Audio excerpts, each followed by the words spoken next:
Hey guys, we're no dummies. We're trained professionals. Don't try this at home. As a SEAL for 12 years, I learned quick that testing and evaluation are critical. I want to have the zip ties knuckle to knuckle. You have no idea what works and what doesn't until the bullets actually start flying. And now that I'm out, I get tons of people asking me all the time about their favorite TV shows and movies. What's realistic and what isn't? Well, there's only one way to find out. It's time to put Hollywood to the test. I'm Dom Rosso, and this is Media Lab.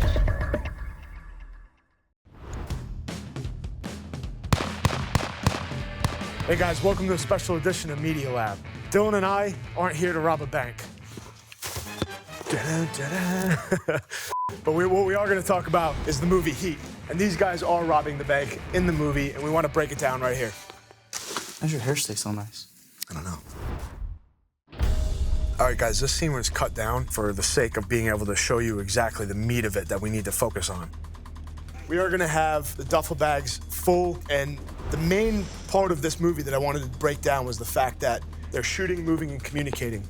And if we get past the fact that they're robbing a bank, if you're actually in a specific uniform with specific kit, can you shoot, move, communicate with that amount of weight and do down man drills? That's the key thing here. So definitely giving this movie its respect of its time for their ability to do really good weapons manipulation, mag changes, bound through cover and concealment, and be able to communicate effectively. Yeah, Val Kilmer has a pretty quick mag change in this scene. These guys spent a lot of time before this movie even started training. There's no doubles. This is all De Niro, Kilmer, Pacino. All these guys are actually shooting. We just killed the Allstate guy.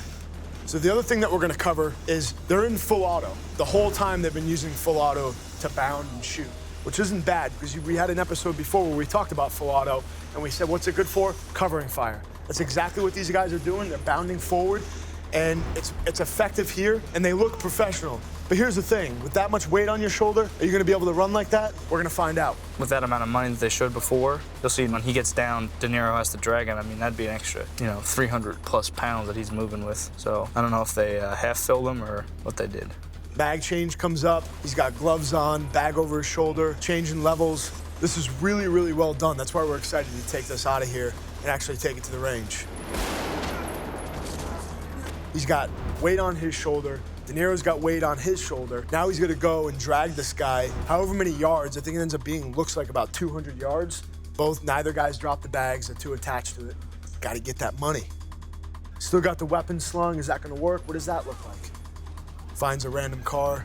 And as much as we want to get into the driving portion of this, I'm sure there's a way better episode to do that in as well.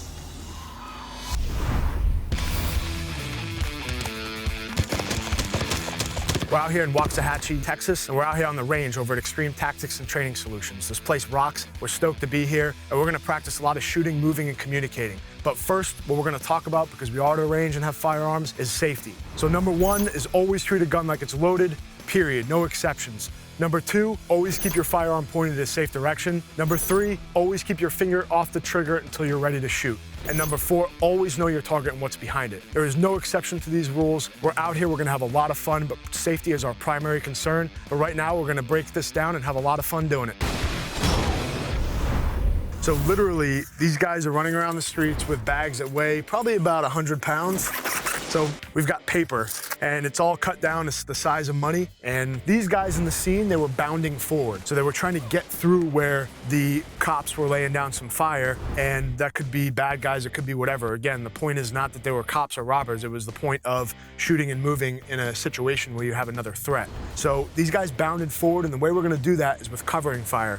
We have Colt M4s, these are fully autos. We've got our vests that are made by Dynamis Alliance. They've got 8 mags stuck in them. They're really low profile. So what's gonna happen is we have to manipulate cover, right? We're gonna use our cars, we're gonna stay behind the wheel wells, behind the engine block. We're gonna make sure we're utilizing that. We're gonna communicate. If I start saying bound forward, well, then he knows he's got to set a base of fire for me. And once I hear him start picking that up, I'm rolling around him. I'm making sure I'm doing it properly. My gun's at high port, so I'm not sweeping anybody, which they didn't do in the movie, but that's okay. They probably haven't had as many runs at this as we have, but no big deal. So using our flanks, we're gonna check our flanks, keep our gun at high port, make sure we're on safe finger out of the trigger. I'm moving. I'm checking and I'm scanning, and I wanna walk up to my next available cover, which is the next vehicle. You know, you wanna get as much vehicle as you can in between you and the threat. So whether that's behind it, find the wheel well, find the engine block. I mean, I could do something like this where I'm opening the car door, I could deflect bullets coming at me. I'm getting right here behind the engine block. I can shoot through the window, I can shoot out here. I wanna get good angles on that. So once I get to this spot, he's gonna hear me pick up that volley of fire, and once he does, he can start bounding forward. They yelled at each other in the movie, which is fine, and communication is key, but that doesn't necessarily mean that that's what we're gonna do. If you're trained and you do it enough, you know that if I hear him pick up the volley of fire, that's my key to move. So as I move up, I'm going to my next available cover. Something may happen in here where I'm not comfortable going to what I identified already. I may cut off and go right here with him and pick the same car and be like, it's just way too heavy, maybe I ran out of rounds. So now, boom, I'm changing. And these guys did awesome mag manipulation. I mean, you know, it's Hollywood, who knows how many runs they had to do, but either way, it was clean. Dylan and I both have not ran these mags before. I've got the bags slung over our chest, which is the main thing. That's gonna put us in an unstable shooting platform. We're gonna have to shoot and move with them, and that's really what we're interested to see and give that to you guys and give you some good feedback. So beyond that, Dylan, you ready to roll? Let's do it. All right, now we're gonna go hot. Contact right! 3 targets, 3 guys, white jackets, go! Bound forward! Bound forward!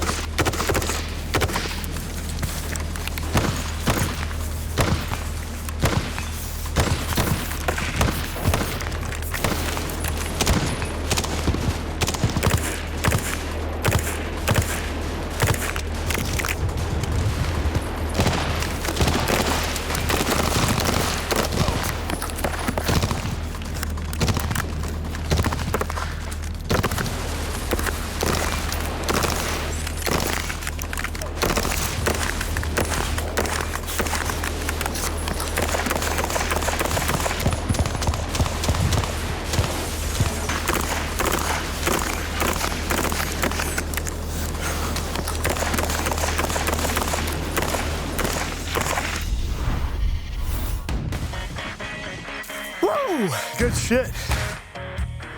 Nice job, brother. That's a cardio workout.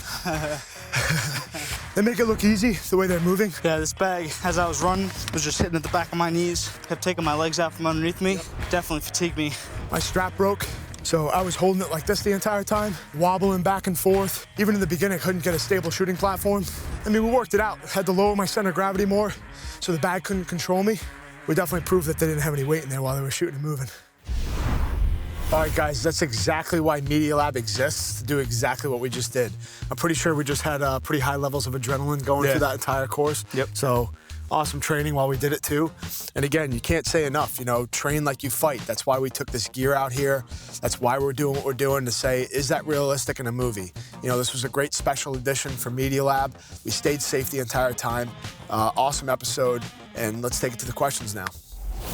What is your greatest achievement? So, hands down, serving as a SEAL, going overseas, and nothing will replace that. Nothing will replace the type of brotherhood and that we had and the type of things that we did and the difference we made. So by far, like, hands down, not even a question. What is your most treasured possession, besides our friendship, obviously?